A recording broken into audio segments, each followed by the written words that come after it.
Buenas tardes, más bien, in Chile and Latin America. My name is Thea Dieterich, and I'm the CEO of 2M Language Services, an Australian language service and language technology provider, with offices in Latin America, Europe, and Asia. Our Latin American team is based in Chile, Colombia, and Argentina.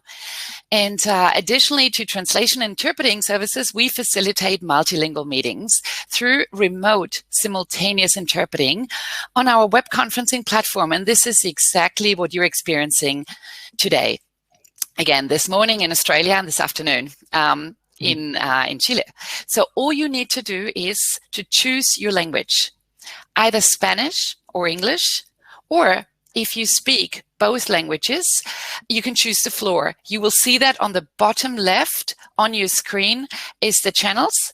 And of course, you can jump between languages at any time. And I really encourage you, a lot of you are going to present in English. And many of you here understand English and Spanish. Why not jump over into Spanish and listen to some of the two talented conference interpreters we have here today. So you will find the chat box, the icon called messaging on the top right of your screen. There under the tab participants, you can post your questions. If you're experiencing any issues, please use the technical support tab. So we hope you enjoy your multilingual experience for this webinar.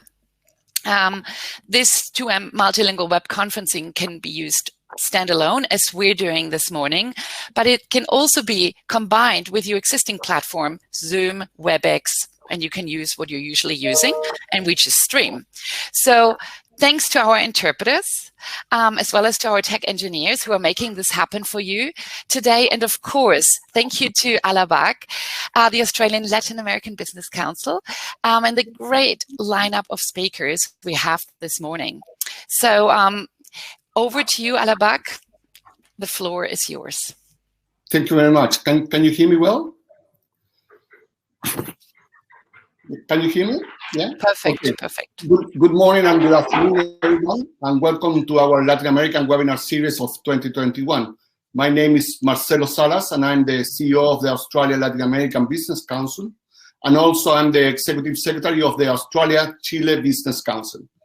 To those who are not familiar with the Australia Latin American Business Council, we are the big industry body in Australia, representing companies and organizations that are at the forefront of growing business links between Australia and the countries in the Latin American region. Today's webinar is a collaboration between ALABC, SOFOFA, the Ministry of Telecommunications of Chile, the embassies of Chile and Australia, and the Communications Alliance. Today, we're going to hear from a very impressive lineup of experts from industry and government, sharing their insights about the submarine cable that will connect Chile and Australia, the rollout of 5G, and how this will impact business between Australia and Latin America. I would like to thank everyone for attending and showing your support today, and especially to our members and to all our distinguished speakers and panelists that generously donated their time and expertise on the subject today. I recommend all the audience to read the bios of each speaker by clicking the photos included in your invitation, so we can make shorter introductions. Before we start, I would like to acknowledge the traditional custodians of the various lands in which we gather today. I pay my respects to elders, past, present, and emerging. And now, to start the first part of the webinar, I'm going to show you a short video with the welcome remarks from the Minister of Foreign Affairs of Chile, Mr. Andrés Alamán.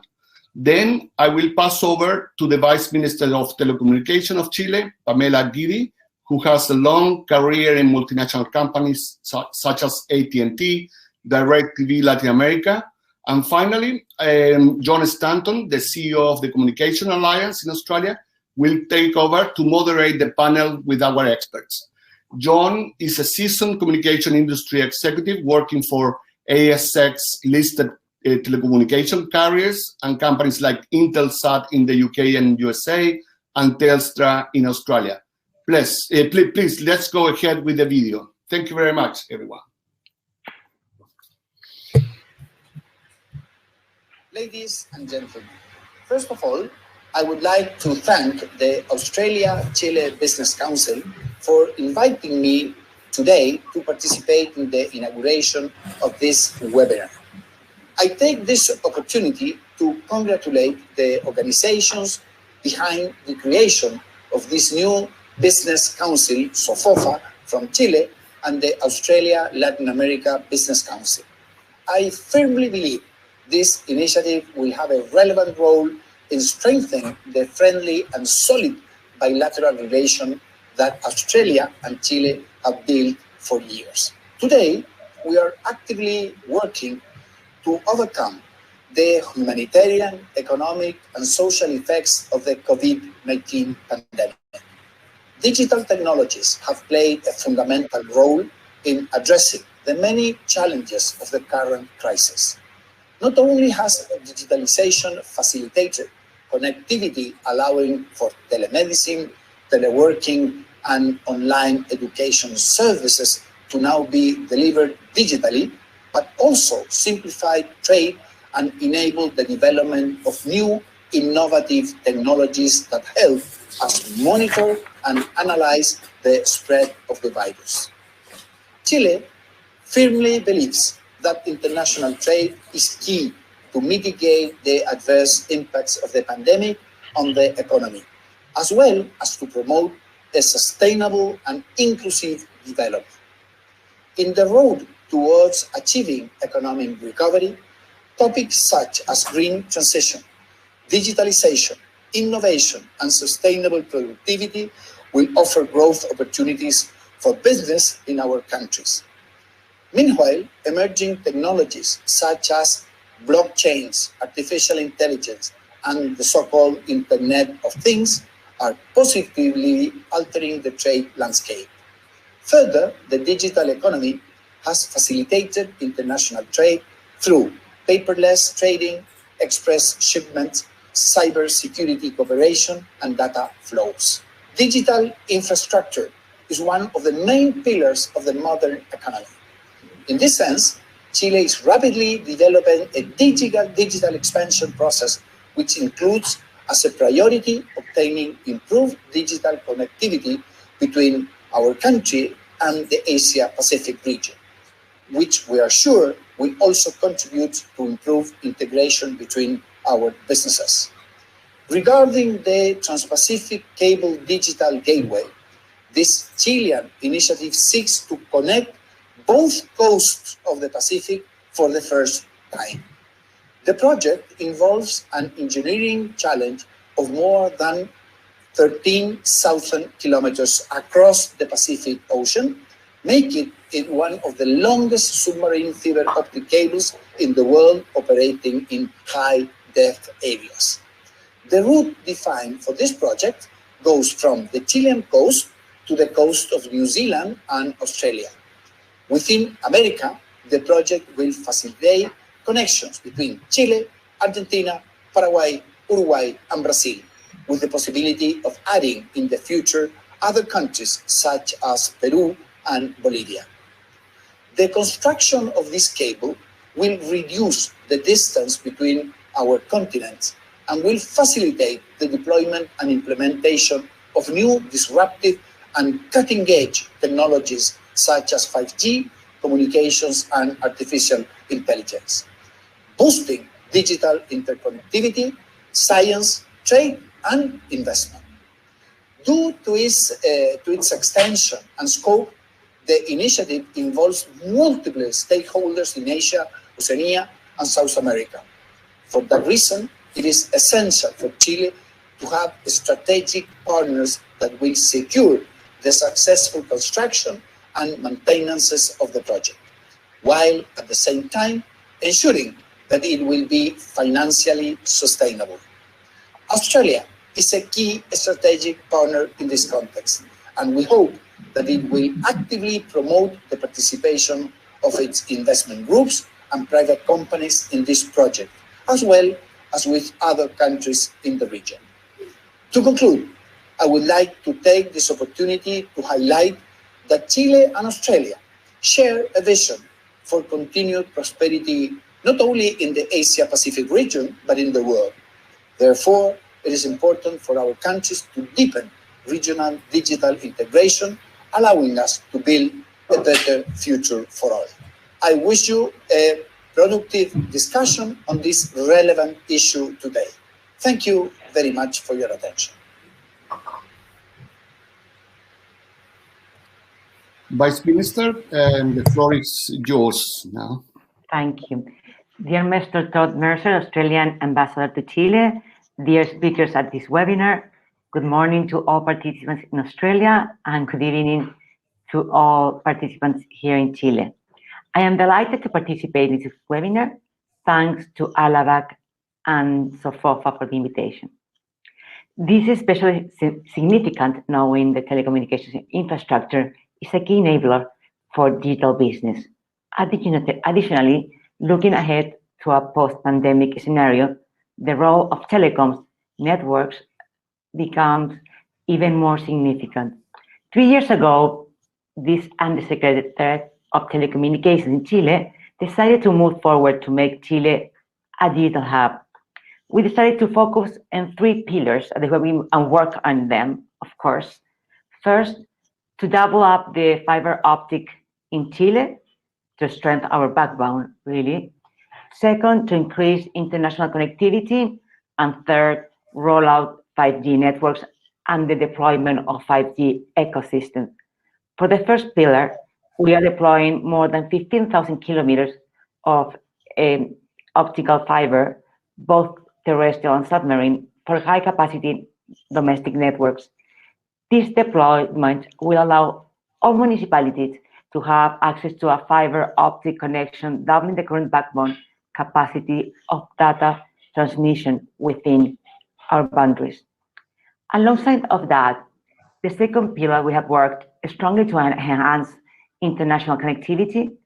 On one hand, we increasing the number of international connections, points with neighboring countries, developing terrestrial fiber optical in 12 new border crossings. On the other hand, Chile is taking the lead to build the first fiber optic route to link South America with Asia, going through Australia and New Zealand. All studies have been successfully concluded, and we are ready for the next stage. That means execution of it. With these developments, plus public investment in Chile, international bandwidth in capacity will undergo a 40-fold increment in the next years. Finally, we work hard to lead the development of 5G networks in our region by being the first country to make spectrum available with 1,800 megahertz, that was successfully allocated mostly to international telecom companies. And that shows how attractive telecom industry is in Chile, and in the context of marked by the pandemic, with economic slowdown and drop in investment through the region, the Chilean telecommunications sector is still expected to support the national economic recovery. Telecoms will bring more than 3 billion investments of new projects to implement 5G technology in the next few years, and thousands of new jobs and developments of new industries, which will play an important role for the country's economic recovery in the coming years. 5G is very important for us, but there's different estimations and studies, but most of them agree that 5G will bring an increase of more or less of GDP per year from now to 2035, along with innovation and creating value. This 5G digital infrastructure is what will allow Chile to compete in the 4.0 digital economy with digital intelligence, Internet of Things, and all the new industries that will come along. To sum up, the 5G public tender, together with other initiatives such as the Trans-Pacific Cable that we are talking in detail today, announcements of data centers that we have been taking place in Chile, and the development of the national backbone will strengthen Chile's position on the new world economy map. We firmly believe our principles of technological neutrality, institutional and regulatory strength, free competition, and open market for innovation are the keys for past and future investment confidence to assure we become the digital region hub for South America that we are envisioned and that we are hardly work for. Thank you.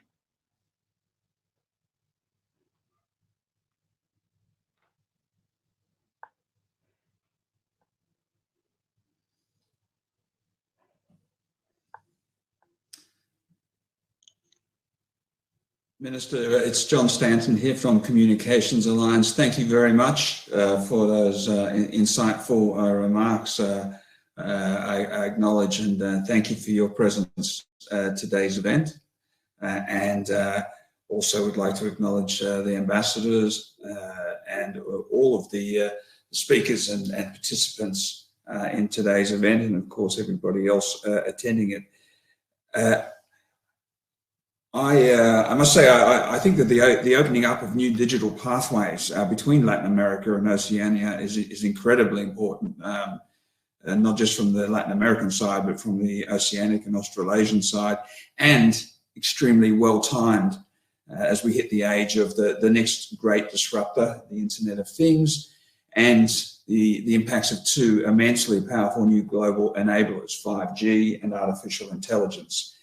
I think we can agree that too often in the past, the two economic regions have had to rely too much on indirect links, be that for travel and also for connectivity, and that has in some ways held back the potential of us to collaborate economically and to collectively harness opportunities that exist. But I think that the new shared ecosystem of greater connectivity, harnessing the power of 5G, AI and IoT networks, and the dynamic collaboration that we can create between businesses and individuals in both regions really augurs well for an extremely exciting future. I applaud the efforts of all of the Chilean stakeholders and ALABC for putting today's event together. But fortunately, you don't have to take my word for any of that, because we have today a tremendous panel who's going to engage on these important issues. They are all of them experienced, senior, and very attractive people. They are, of course, Natalia Lopez, who is the head of the Telecommunications Development Fund in Chile, Patricia Rey, the General Manager of Desarrollo País, the Infrastructure Fund, which I believe, I hope will be representing Chile on the consortium for the Humboldt Cable when that takes place. We have a man who has a lot of experience in these types of projects, Remy Galasso, who's the executive chairman of Hawaii Cable, a cable 15,000 kilometers long connecting Australia, New Zealand, American Samoa, Hawaii, and the US West Coast, a carrier-independent cable of 15,000 kilometers in length that's been in commercial operation for several years now. And last but certainly not least, one of the founding fathers, if you like, of modern digital development in Chile, Juan Manuel Casanueva, who's the founder and chairman of Grupo GTD. Welcome to all of our panelists, and thank you for joining us today. We have a lot of talent and limited time, so what I would propose is that we offer each of the panelists about 3 minutes to make some initial comments and offer their perspectives on the topics under examination today. And then we will move into more specific questions about the nature of the projects that are in creation, and hopefully leave some time at the end for Q&A from participants within the webinar today using the chat function. So if the panelists are comfortable with that, can I start please with Natalia Lopez from the Telecommunications Development Fund in Chile. Natalia, would you like to give us some initial thoughts on these exciting developments? Yes, thank you, John. Good morning and good evening to everyone. First of all, I want to say thank you to Australia Latin America Business Council for inviting me to tell you more details about Humboldt project and the work that we have done in Chile in order to enhance the digital infrastructure, thinking in the future and in the digital economy. I have the pleasure to have been working since 2018, leading several connectivity projects, such as National Optic Fiber, Austral Optic Fiber, connectivity for public schools, free access Wi-Fi spots in Chile. And in that sense, this new submarine cable is one of the most strategic initiatives and with the highest impact, not only for Chile, also for our region. Then, in my own opinion, our main challenge is to reach the execution of this project in the better conditions from the financial and technical perspective for the development of our digital ecosystem. Thank you very much, Natalia, and we look forward to hearing more from you. Can I move to Patricia Ray from Desarrollo País Infrastructure Fund? Patricia, what would you like to share with us initially? Good morning, John. Good morning to all the people in Australia, and good afternoon to all the Chileans looking this webinar. Well, thanks for the invitation, and I just wanted to tell you a little bit more about Desarrollo País. We are a Chilean company, 100% owned by our government, by our state. Our object is a general infrastructure company, and we develop different kinds of projects. In this one, have the mission to build the cable between Australia and Chile. Subtel, represented here by the Undersecretary ALABC, trusted us with their most ambitious project, that is to build this cable, uniting first time the South American region to the South Pacific region, and bring data sovereignty to our continent, and to give to the world another channel and redundancy of communications. So we are very anxious to be able to build the project and to develop in a way that grants profits to their shareholders and the people involved in it. It's a big step for our country, and we are very proud to be leading it. Thank you very much. Let's move to you, Remy Galasso. You're a man who knows a little bit about the challenges of building a long undersea cable and what a powerful medium it is. What would you like to say to us at the outset? Oh, thank you, John. Well, first of all, I'd like to thank ALABC for the invitation. I'm very pleased to attend this webinar. Yes, we do operate a subsea cable linking New Zealand, Australia, Pacific Islands, and USA. And obviously, I welcome very much this initiative from the government of Chile, from Subtel, and from Desarrollo País. I guess it's a fantastic opportunity to connect Australia, New Zealand to Chile and South America. So again, very pleased to attend this webinar, and I'd like to congratulate Subtel and Desarrollo País for this fantastic opportunity. That's very kind, Remy. And finally, Juan Manuel, many decades ago, you gave up the quiet life of an engineer to start creating telecommunications companies in Chile and Latin America, and you've built up a very impressive empire of diverse operations. What do you see as the significance of current events for the ongoing development of the industry in Latin America and across to Asia and Oceania?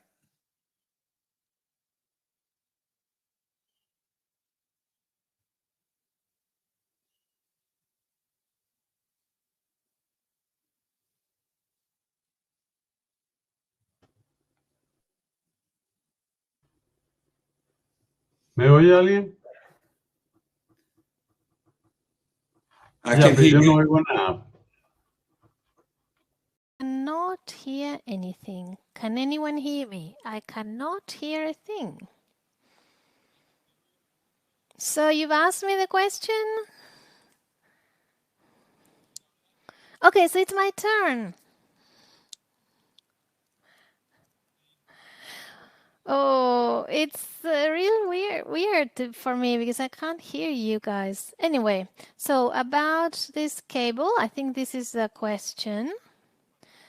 We started out with this project in the summer in 2018. This was an idea that was people were reluctant at it. The first calculations were made, and it turned out that the cost of enabling this cable of 13,400 kilometers was 122 US trillion dollars, which equals annual capex of our company. So that is to say that this was quite an adventure, quite an undertaking. So with a bit of enthusiasm, we managed to get funding, and in 2018, we managed to do all the plans of the sea bottom, and we signed the contract with the company that had manufactured the cable, that started manufacturing at the end of 2018. And it took 13 months to be made or so. And this was 14 landing points throughout the Chilean coastline, and therefore 14 coils had to be made. So the wire started being inserted, I think in May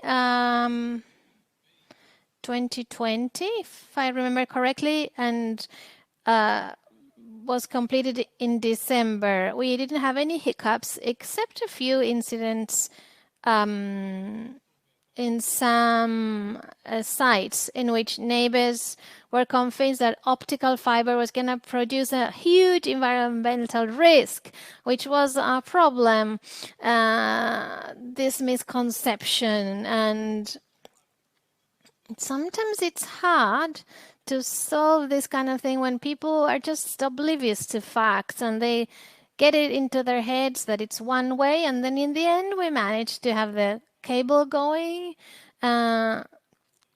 in January, though not all permissions had been granted. In 2021, 4 or 5 months, I would say, we are operational. And we hope to formally, in May, open this up in one of our landing points. So what matters is that the project will start actually having 3 international operators. So that for us is great, because our greatest issue when we built it was what was going to be the market for it. You know, so we're going to start on the right foot, as we say, and highly optimistic. And this optimism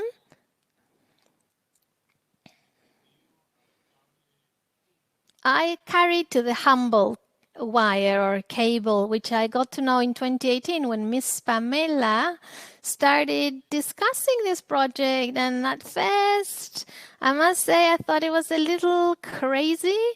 It was about 20,000 K, and we are doing 3,500, and we think it's a lot. But as time went by, I got more and more convinced that we, with a 3,500 cable in the country, where we are now, I would say from now to the year end, we will make it to the break-even point and without any capital. So I think that's not bad. So for a cable to go through Australia and some other countries, there must be quite high demand. So I'm sure that there'll be investors interested. And we would love to but I don't believe the cost is $380 million. I can't see how. And so in any case, we would, of course, like to participate in the Chilean end that shortly will be connected to our Pratt cable, and then we can reach all countries in South America and North America, because we have a node in Sao Paulo, another in Miami, that are the entry points of information that are the most important of the region. So I'm sure that the cable, I like to call it Pamela cable rather than Humboldt cable, because she brought this idea to us. So anyway. Comments, I apologize. Habría sido muy elegante. Pero en todo caso, yo soy muy optimista y estoy seguro que el cable Humboldt va a tener gran éxito. In any case, I'm very optimistic. I'm sure that the Humboldt cable will find its funding for infrastructure by operators. And of course, we are interested, even though not to finance it, but to operate it. That still is needed for these things to work. So thank you so much. I'm sorry, I've been a little chaotic in my participation. I'm having issues with my computer. It's a Dell computer or LG, whatever. Anyway, that's it. Thank you. I hope I stuck to the time given to me. Much, JM, and I apologize that you are having some connectivity problems, but we'll come back to you. Perhaps before we delve into more details around the Humboldt cable, or as we now seem destined to call it, the Pamela cable, we could look at the big picture a little. Remy, could I go to you, please?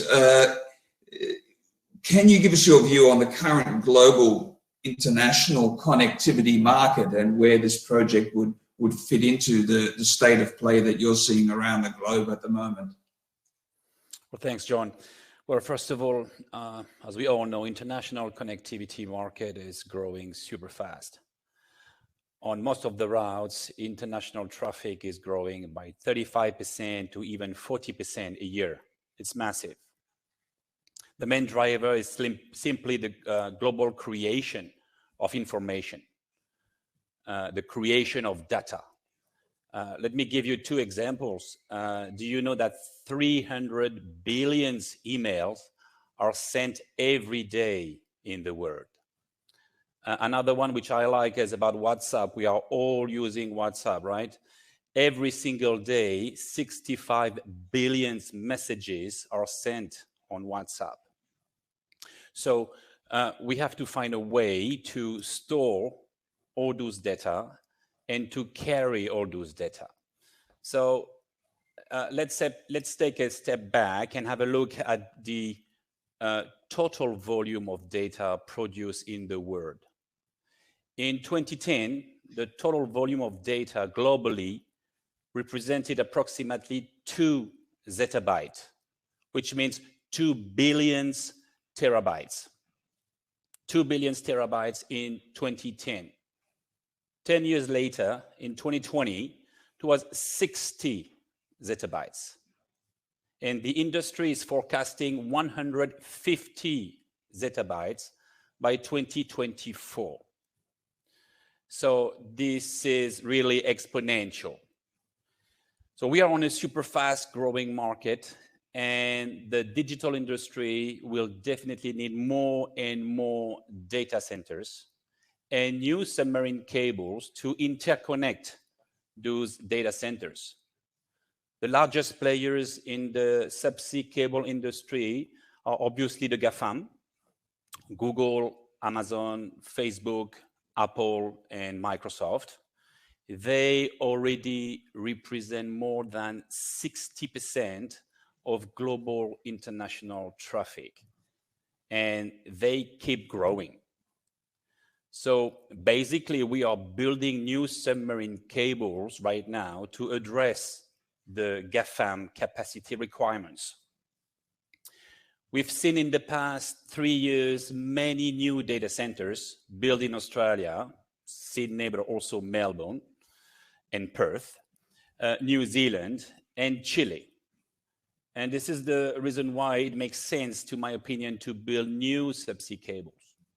That's what we have done in 2018 with Hawaii Cable, which is currently the largest cable between Australia and USA.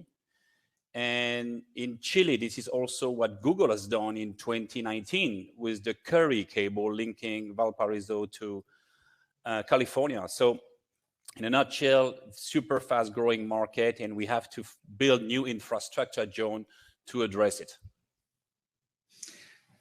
Very interesting comments, Remy. And yes, the domino effect keeps going, I think, because we are seeing, for example, in Australia that there are challenges to upgrade and augment the mains electricity infrastructure quickly enough for it to be available for the creation of new data centers that are needed to handle this explosion in data.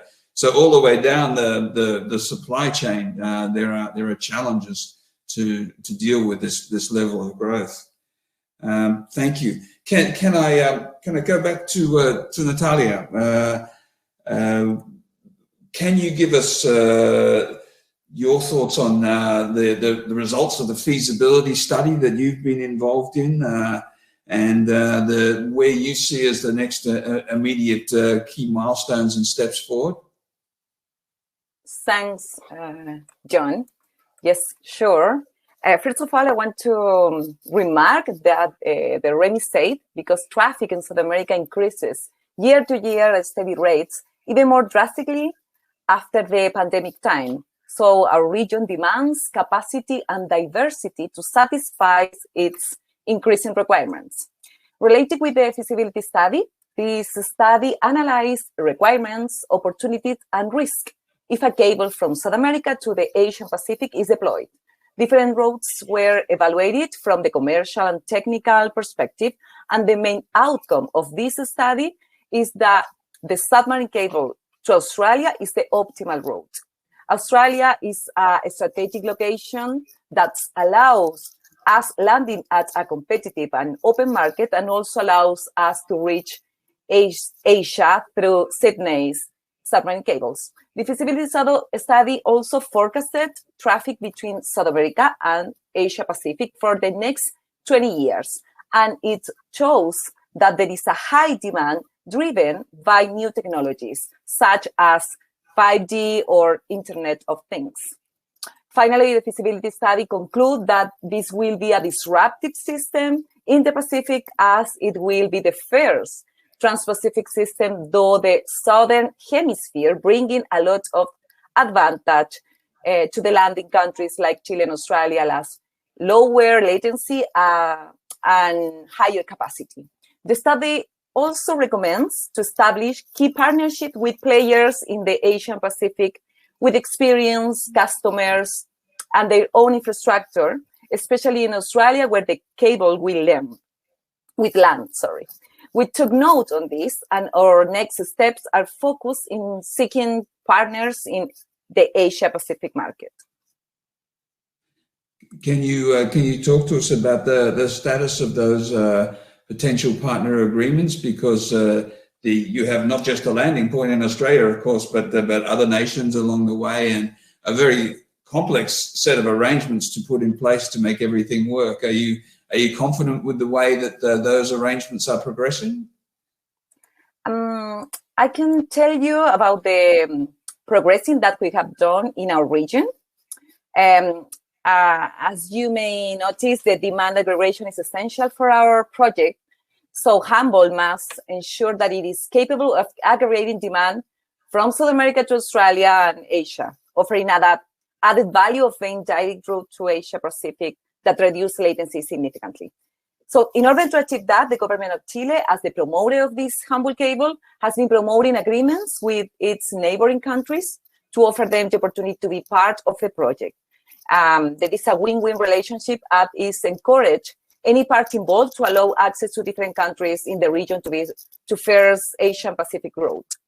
So far, Argentina, Brazil, Paraguay have shown interest in our project. Brazil and Argentina have led the involvement since the beginning, as they sent us letter to support the funding, to get funding for the preliminary studies. Recently, Argentina signed an agreement with Chile to analyze the way that they can be part of the project, specifically in the SPV, New Society, that will create Desarrollo País, which will be the cable owner. Brazil has also signed an MOU with Chile that encourage the participation of Brazilian company in the SPV. So, and also from a funding perspective, there is a progress too. The Development Bank of Latin America and the Inter-American Development Bank, two of the main regional banks in Latin America, submitted us letter of intent to offer funding. So yes, I can say that we have progress, but of course we have a big challenge to find the right partnerships, the right partners to make a partnership with players in Australia and other countries within Asia. Thank you very much, Natalia. Could I perhaps turn to Patricio, because I guess your fund will end up being, as I understand it, the Chilean representative on the cable consortium. What do you see as some of the challenges and milestones during the course of 2021 for finalizing the financing and consortium arrangements and so forth to bring this cable to reality? Well, John, in the words of Remy, of course, we have a big challenge on getting on this huge wave that it's on right now. The data growth is big, and we have to move fast to be able to catch it.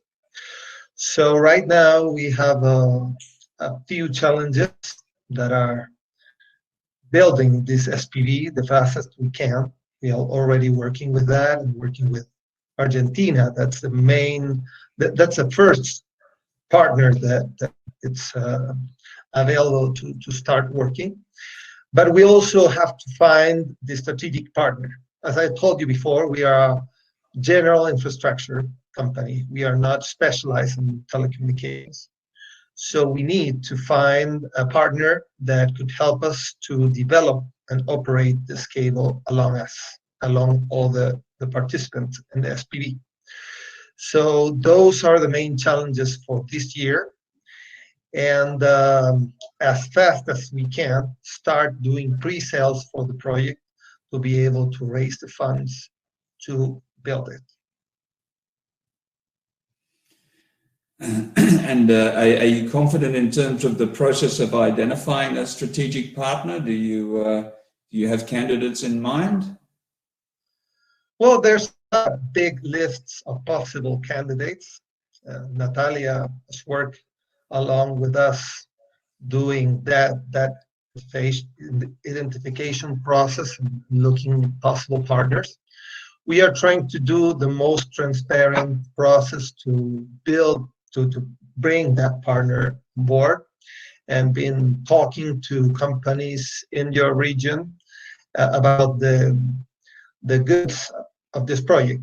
The only concern about it is that usually Chile and Australia, apart from the mining companies and others that may be represented by the ALABC, we have the companies of telecommunications don't see the natural market between Australia and South America. When we present that to them, it's kind of lightening a part of the map that didn't have light before. They hadn't thought about the idea of linking the Asia Pacific region with South America. So it's not a fast digestion what they do when we talk to them, but we have been seeing a lot of interest from a few parties that we have talked to. So we are very, very confident that we will be able to do to find our partner in a fast pace. I must say, I'm sure that this presents both a challenge and an opportunity for the charisma of Marcelo and ALABC to help open the eyes of potential partners on this side of the world to ways in which we can create a much more dynamic commercial environment between Latin America and Australia. I'd like, if I may, to turn back to Juan Manuel. Can I check, JM, can you hear me now, or will it be via the interpreter?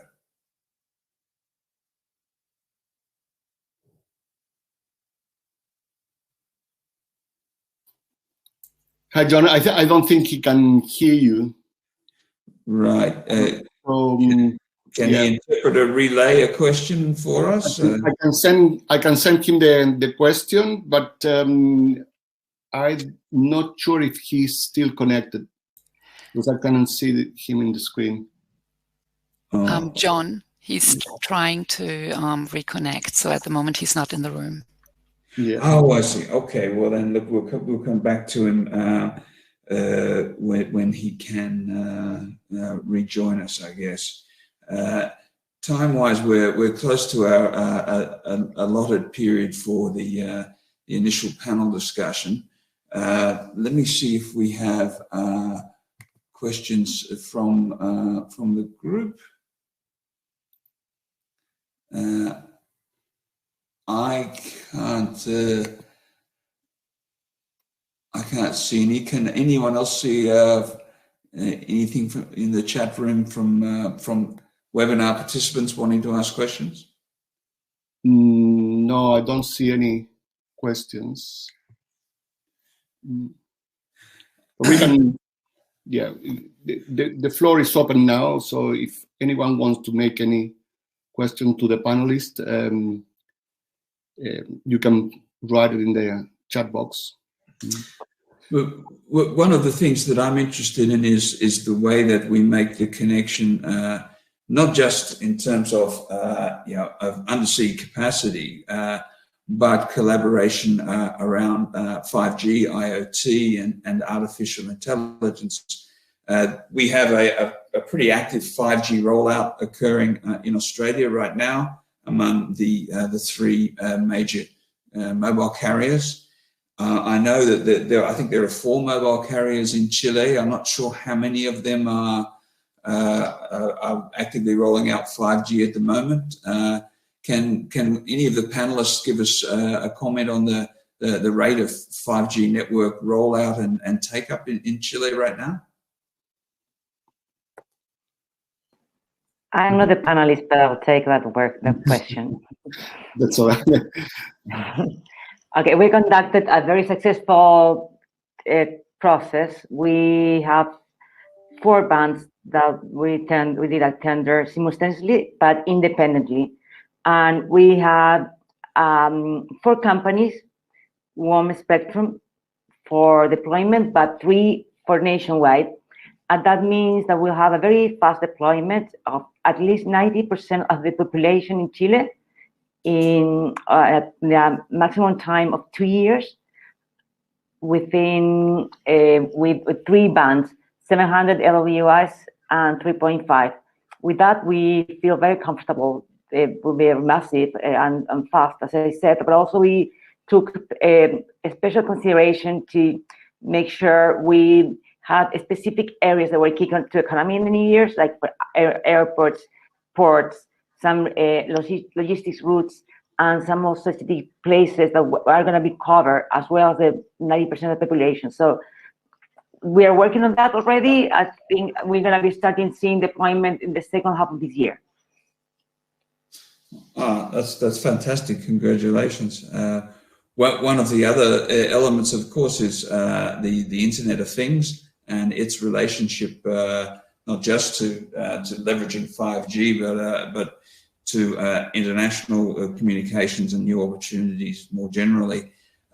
We were involved in setting up a thing called the IoT Alliance Australia about 5 years ago, and it has now more than 300 entities within Australia working very actively in a range of different of IoT-related areas. And I'd be keen to explore through you, Marcelo, whether we can create some stronger bonds between the IoT players in both countries, because I think the potential there is absolutely enormous and really only now beginning to be tapped. Certainly, I will be glad to work with you in that. No problem. Right. John, I think Juan Manuel Yes. can receive your question now. Hello, Juan Manuel. Can you hear me now? Maybe I can write the question for him. Okay. I had a question, and it was about the construction of the Pratt cable, where I think Grupo had the interesting experience of rolling out an important new cable link for the region in the middle of the COVID pandemic. And I wondered whether Juan Manuel would like to give us any reflections on the particular challenges that exist for cable deployment in our current strange global environment. Regarding the challenges. Just give me a second. The challenge is to roll out the Pratt cable.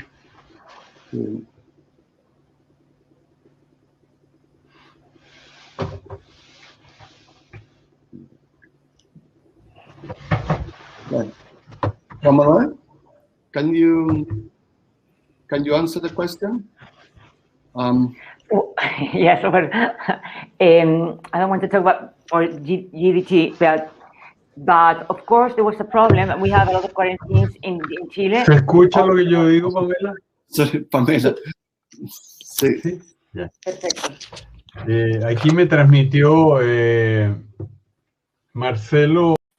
Mr. Manuel is checking if you can hear me, if you can hear him. So regarding the challenges at rolling out the Pratt cable during the pandemic, that's the question. So the first issue we encountered is that people are afraid, and it was hard to be able to work because there were 14 landing points and the team that enabled the nodes was just one. So it was hard to convince them to move from region to region because of the virus, and also transport was an issue. It could be done, but it was tricky. So it was indeed quite complex, and in terms of the necessary material to build the nodes was hard to get to. I think it took twice as much as if this had been in a regular situation. And so the teams that worked on building the node, tighten the cable, building the racks and all the equipment were highly acknowledged by the company, because thanks to them, the job got done. And people love what they do. They like working in the company. So it wasn't hard to convince them to just try a little harder. So right now, I would say 90% of the staff are working from home. Only those that are on site are those that work on maintenance, on installations, because despite the pandemic, these months we have had record sales. The demand for internet services, communication services has been huge. So, of course, we need to continue to work at installing cables. So once the cable is operational, as was said before, there are some cases that show that we shouldn't be having any issues. And so just another thought, there were some issues regarding the troll cable fishery that broke our wire twice, our cable twice.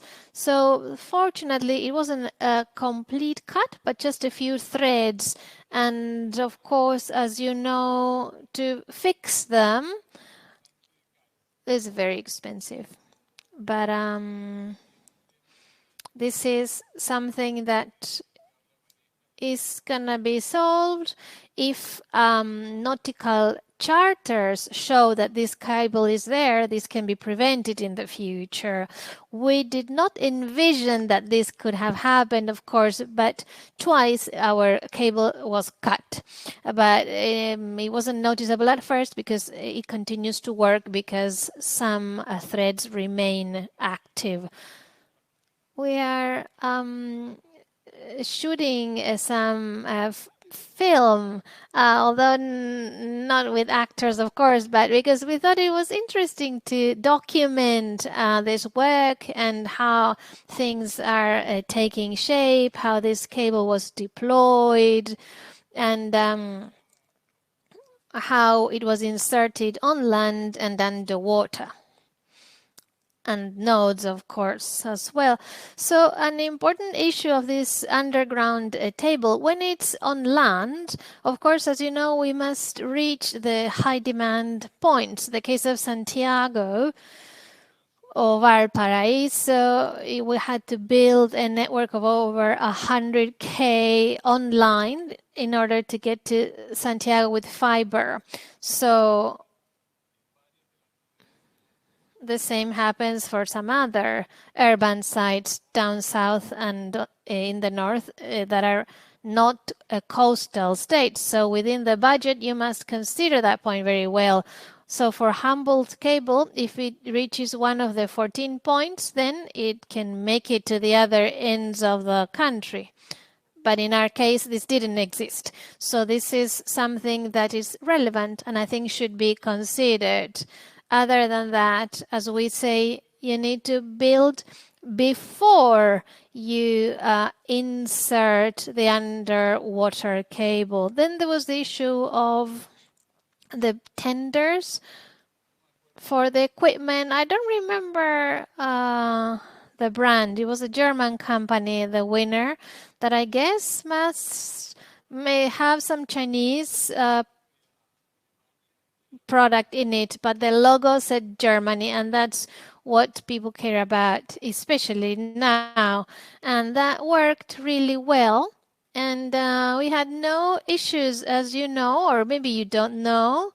Huawei, the first and more important supplier of communications for all land cables in Chile.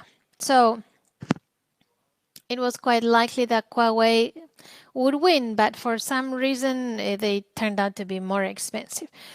So some of our American clients were happy to contract other services. Sometimes things don't make a lot of sense, but that's real life, right? So I think I've spoken too much. Even I'm so sorry I have missed what you said.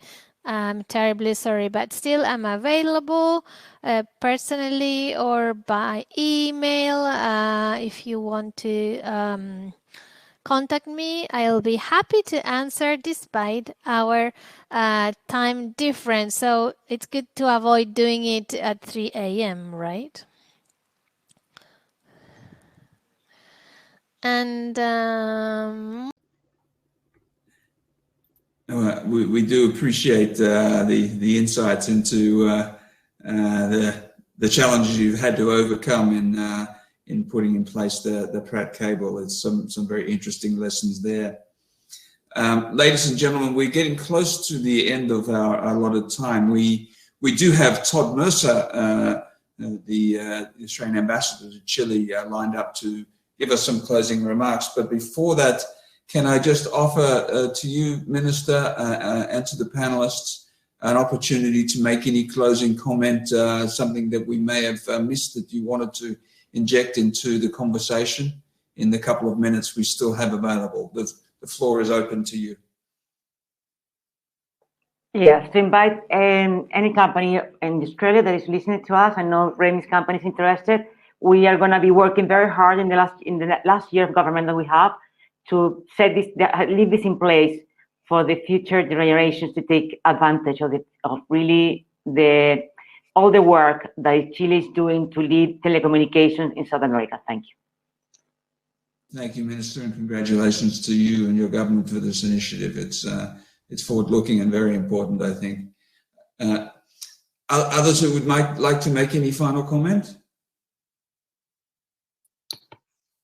John, just a very quick comment. If the audience would like to make any questions after the webinar, not during the webinar, if they can do it, they can send it to me, and I will refer them to the panelists and the Vice Minister as well. Yeah. Perfect. Thank you for that offer, Marcelo. That could be very useful. Look, I want to thank all of the panelists for giving your time for this event, your expertise, your insight, your wisdom. It's been very instructive for me, and I'm sure for all of the webinar participants. And again, thank you to ALABC for putting this event together. It now remains only for me to hand over to Todd Mercer. Welcome, Ambassador, for your closing comments. Thanks very much, John. I hope you can hear me. Let me begin by joining others and congratulating the organisers, in particular Marcelo and the teams at ALABC and SOFOFA. I'd also like to thank the panelists, Natalia, Patricio, Remy and Juan Manuel, for delivering such an informative webinar. I'd also like to acknowledge the participation of Foreign Minister Alamand and Vice Minister Giri. Their personal engagement today is yet another clear demonstration of the government commitment to making this key piece of regional infrastructure, the Trans-Pacific Digital Gateway, or the Humboldt cable, a reality. I'm really pleased, personally, being from Sydney, that the cable will land in my hometown, connecting Australia to South America via Auckland. The cable will help deepen the linkages between our two countries. We already have a very strong, warm and substantial bilateral relationship. It will strengthen trade and investment ties, and it'll also promote scientific and cultural exchange. But as both the Minister and Vice Minister noted, this cable is about more than linking, connecting two countries. It's about connecting South America with the Asia-Pacific region. Of all of the countries in this region, Chile is, I think, undoubtedly the one with the strongest and most, is most integrated with the Asia-Pacific region, a real leader in establishing from this part of the world ties with Asia, and it's only natural that it's Chile that has taken this initiative. But I'm also really pleased that a number of Chile's neighbours, in particular two major economies, Brazil and Argentina, both members of the G20, are also on board. So that's really encouraging news. If the pandemic has taught us one thing, and it's taught us many things, it's that it's important to be able to adapt in a rapidly changing world. And for medium-sized countries like Australia and Chile, which depend on our engagement with the world, and in particular with the Asia-Pacific region, it's very important that we can maximise the international connections. So an open, free and safe internet is fundamental in that regard. Now, Sydney is, as others have mentioned, is the digital hub in the South Pacific, and for Chile, it's the closest landing point via the Pacific. It offers a trustworthy, competitive, and open door to the Asia-Pacific region. As we've heard from other panelists, Chile has the potential to become a regional digital hub thanks to the Trans-Pacific cable and the 5G networks being constructed across the region. This digital infrastructure will present a transformative opportunity for data-driven sectors, including mining, ag tech, fintech, and medtech. And it will also present opportunities for astronomical data, real strength, astronomy for Chile, and climate modelling to address climate action and disaster management.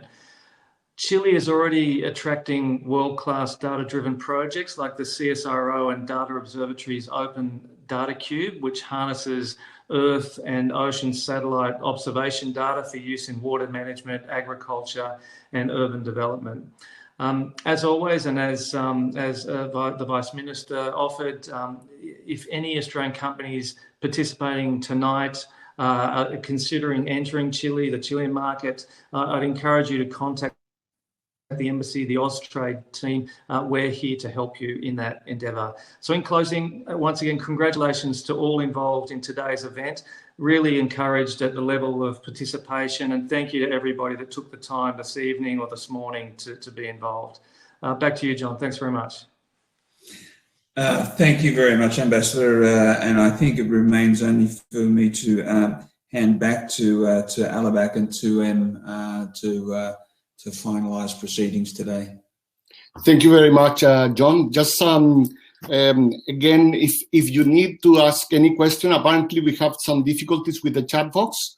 So please send it to me and I will forward them to the panelists and the Vice Minister.